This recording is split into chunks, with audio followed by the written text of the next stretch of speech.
A guy walks into his first group ride wearing a t-shirt, shorts, and flip-flops. He climbs onto a brand new R6 he bought last week. He duck walks it out of the parking spot. He stalls it twice at the first light. Then he whiskey throttles into the back of a Prius. We have all seen this guy. Some of us have been this guy. Here is the thing. New riders crash at 2 to 4 times the rate of experienced motorcyclists. And according to the Hurt report, 92% of crash-involved riders were completely self-taught. They never learned what not to do. So today, we are covering 15 mistakes that scream, "I just started riding." Some of these will get you laughed at, others will get you killed, and at least a few of them you are probably still doing right now. Now look, I am not here to gatekeep. Every single experienced rider was a noob at some point. The difference between riders who survive long enough to get good and riders who do not comes down to one thing: knowing which mistakes actually matter. Some of these are embarrassing, some are dangerous. And number 7 is the one that drops more bikes in parking lots than anything else. But we will get to that. Let us start with the most obvious one. Mistake number 15, the t-shirt, shorts, and flip-flops combo. There is a term for this in the motorcycle community, squid. It stands for stupidly quick, underdressed, ignorant, and dangerous. Or, if you prefer the darker version, squirrely kid, imminently dead. Standard denim survives about 0.6 seconds of sliding on pavement. That is it. And for every mile per hour over 30, you lose roughly 1 millimeter of skin in an unprotected slide. The MAIDS European study found that in 90% of low-speed accidents, proper gear either completely prevented injury or dramatically reduced it. Riders wearing actual motorcycle leathers spent a full week less in the hospital and were 40% less likely to suffer permanent damage. One forum rider summed it up perfectly. "I thought it would not happen to me until I slid out at 30 miles per hour in jeans and a hoodie. My skin looked like hamburger. Never again." But here is the crazy part. It is not just the squid uniform that marks you as a beginner. Mistake number 14, the novelty helmet with the fake DOT sticker. You know those skull caps and German Army helmets that weigh about 1 pound? There is a reason real helmets weigh 3 pounds. That extra weight is an inch of energy-absorbing foam designed to save your brain. The CDC found that helmets reduce your risk of death by 37% and reduce your risk of head injury by 69%. Meanwhile, 63% of motorcycle fatalities involve head injuries. But here is what nobody tells new riders. Up to 40% of helmets with DOT stickers actually fail compliance testing when randomly checked. Novelty helmet sellers even sell fake DOT stickers separately. You can buy them on Amazon. Experienced riders choose a full-face helmet certified by DOT and ECE 22.06. ECE requires independent testing, not just manufacturer claims. And full face matters because 35% of crashes impact the chin bar area, the part half helmets do not have. But having a good helmet does not mean you are covered. There is another gear mistake that is even more common. Mistake number 13, the helmet but no gloves, half measure. Think about what happens when you fall. Your hands go out first. It is pure instinct. You cannot stop it. The George Institute for Global Health did a study on this. 18 out of 27 riders without gloves sustained hand injuries. That is a 2-to-1 injury rate. Riders with armored gloves, only 1 in 2 riders got hurt. And it is not just hands. According to the research, 30% of all non-fatal motorcycle injuries hit the legs and feet. Yet only 34.9% of crashed riders were wearing motorcycle pants. Only 38.2% were wearing proper boots. The Hurt report found that any motorcycle boot reduces ankle injury risk by 53% and open wound risk by 73%. So gear is obvious, right? Everybody knows you should wear gear, but these next mistakes are the ones that actually kill people. And the first one has a name that sounds like a joke.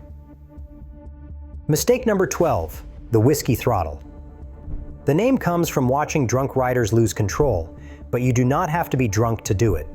Here is what happens. When you get startled, your body tenses up and your hands grip tighter. Because the throttle is a twist grip that opens when you pull back, that death grip can accidentally accelerate the bike. That startles you more, which makes you grip tighter, which accelerates more.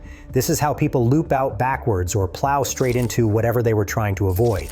The physics are simple. A twist grip throttle opens when you pull back on it. If your wrist is high and you are gripping for dear life, pulling for stability means pulling the throttle open. What experienced riders do is keep their wrist low, so pulling back naturally closes the throttle. If acceleration happens unexpectedly, the fix is roll off, apply a gentle rear brake, and straighten the bars. But whiskey throttle is not the only way new riders mess up their inputs. The next one is just as dangerous, but in the opposite direction.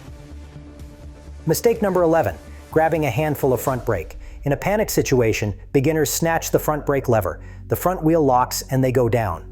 The irony is that your front brake provides 70 to 80% of your stopping power. It is the most important tool you have, but you have to squeeze it progressively, not grab it.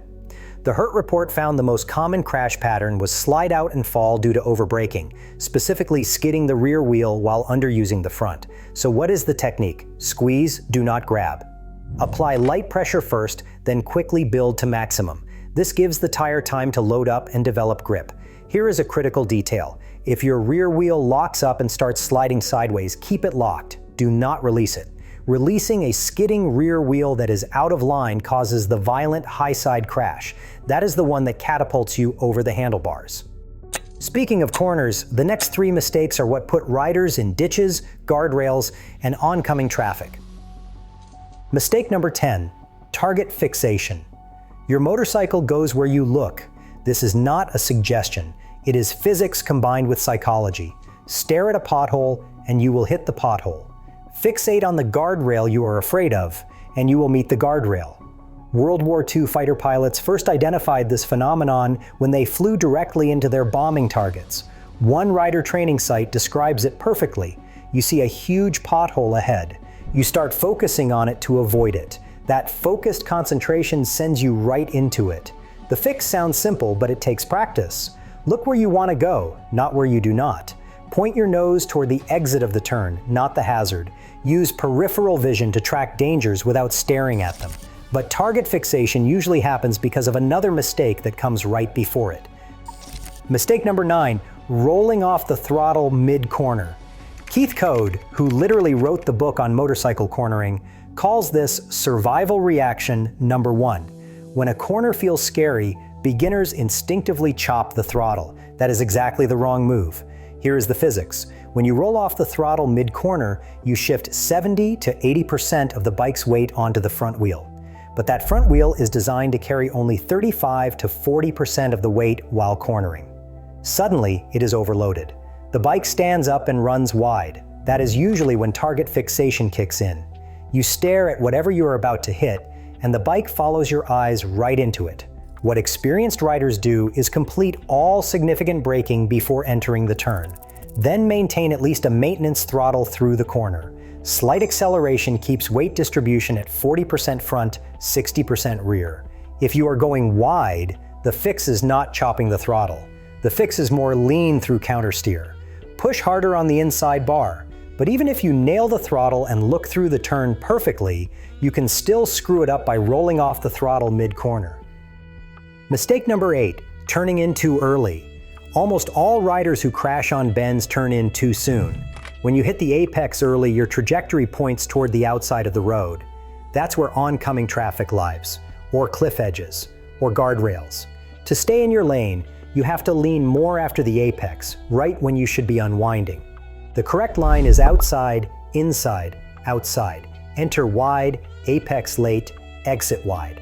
This gives you maximum visibility through the turn, the longest possible time to assess conditions, and the most escape routes if something goes wrong. The mantra is slow in, fast out. If you feel like you're turning in too late, you're probably doing it right. Now let's shift gears. The next few mistakes happen at 0 or near 0 speed. They won't kill you, but they will embarrass you. Mistake number 7, using the front brake with the bars turned. This is the #1 cause of beginner drops. It is not corner crashes or highway disasters, it is parking lot tip-overs. Forum riders confess it constantly, saying they hit the front brake with the bars turned and down they went. The physics are simple. Applying the front brake at slow speed while the bars are turned pitches you right over. But that is not the only way to drop your bike at low speed. Here is the complete list of parking lot disasters. Stopping perpendicular to a slope and putting your foot on the downhill side, down you go. Forgetting to put your foot down when stopped because you are tired or distracted, down you go.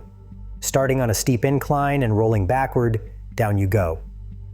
What do experienced riders do? Use the rear brake only for slow speed control. Never use the front brake with the bars turned. Always stop with the front wheel straight. Park nose up or nose down on slopes, never sideways. Use the friction zone plus the rear brake for hill starts.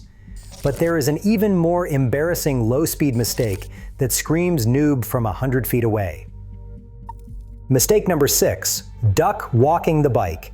You have seen it, the rider waddling along with both feet dragging instead of using proper friction zone technique. Multiple Motorcycle Safety Foundation instructors agree it is a lack of real training. Duck walking means you cannot control the bike at low speed, and it is dangerous. As the bike picks up speed, your foot can catch the pavement and twist your ankle. The fix is what instructors call the trio. Steady throttle with engine revolutions per minute above idle. Friction zone with the clutch partially engaged. Keep a light drag on the rear brake for control. Right foot stays on the rear brake. Left foot comes down only when the bike is fully stopped. Get your feet up immediately when moving. Now we will talk about mistakes that happen before you even throw a leg over the bike. Mistake number 5, starting on a 600 cubic centimeter supersport. Choosing a CBR 600RR, R6, GSX R600, or ZX6R as your first bike is a classic noob move. These machines produce 100 to 120 plus horsepower. They are built for the racetrack. One forum regular put it perfectly. Starting on too much bike is like trying to learn to juggle using chainsaws instead of beanbags. The forum wisdom is unanimous on this one. People who, out of ignorance or ego, choose a 600 cubic centimeter inline 4 supersport as their first motorcycle are setting themselves up for disaster. Not all 600 cubic centimeter bikes are equal. A Honda Shadow 750 Cruiser is totally manageable for a beginner. A Honda CBR 600RR will punish every single mistake you make. What experienced riders recommend is starting on 250 to 500 cubic centimeters. Master the fundamentals. Graduate after a year or more. And buy used, so when you drop it, and you will drop it, you do not devastate yourself financially. Now for the sport bike rider specifically, here are a couple mistakes that mark you as a rookie at any track day or bike night. Mistake number 4 is crossed up body position. This is when a rider's body stays centered over the bike while the bike is leaned into a turn. The crossed up position forces the bike to lean more for the same corner speed. You will see the inner arm straight and the head sitting over the tank center instead of tucked inside the turn. That head placement and a straight inner arm tell you the rider is not moving their body with the bike. One forum rider admitted that at first they thought they were hanging off the bike, but when they looked at their photos, they realized they were straight up and down and completely crossed up. Why does it matter? A crossed up position requires more bike lean for the same turn speed. That reduces ground clearance and it reduces the available traction margin. Eventually a crash becomes inevitable. What proper body position looks like. Use your body to change the bike's balance, not heavy steering or extreme lean. Head positioned where the inner mirror would be. Inner elbow bent and pointed down. Outer knee locked into the tank. Back aligned with or slightly inside the bike's center line. Use tank grips to hold your position, not the handlebars. But here is a sport bike mistake that is even more embarrassing because it shows you care about the wrong things entirely. Mistake number 3, chicken strips obsession. Chicken strips are the unworn outer edges of your tires. Beginners obsess over scrubbing them off on public roads to prove they are skilled. Some people have even used belt sanders on their tires to fake experience. I am not making this up. Here is the irony. Obsessing over chicken strips is the noob behavior. Experienced riders know that body positioning, tire profile, suspension setup, and road conditions all affect wear patterns. Revzilla's Common Tread put it bluntly, chicken strips on a street bike aren't worth talking about. Another forum rider added, "Be happy you have chicken strips as a new rider, it means you are still alive to practice. If you actually want to eliminate them, do track days where you can push limits safely and build real skill. On the street, chicken strips indicate sensible riding, not cowardice." Now let's finish with the 2 mistakes that are the most dangerous of all, because they are invisible. Mistake number 2, skipping the pre-ride check, TCLOCS, tires, controls, lights, oil, chassis, stands. Beginners skip it because they are itching to ride. Experienced riders make it a 2-minute habit. Chain maintenance is the classic neglected item. A dry, rusted, or improperly tensioned chain can snap. When it does, it can ball up around the countershaft and destroy your engine, or worse, lock up your rear wheel at speed.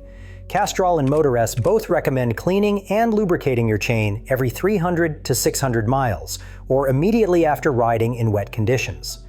The irony is that the pre-ride check takes 2 minutes. Skipping it can cost you your engine, your bike, or your life.